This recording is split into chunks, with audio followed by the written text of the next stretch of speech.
akibat ulahnya melarikan mobil milik seorang driver taksi online di Jalan Bangau, Kecamatan IT2 Palembang.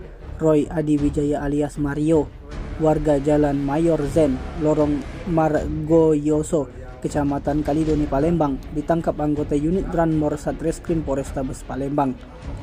Mario diringkus saat berada di Salon Joko di Jalan Bangau, Kecamatan IT2 Palembang.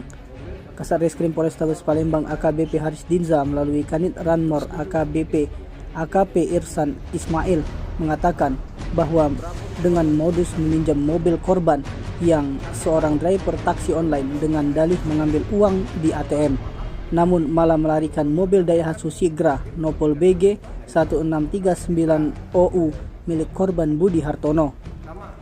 Setiba di tujuan, pelaku mengatakan kepada korban bahwa dirinya hendak meminjam mobil untuk mengambil uang di ATM.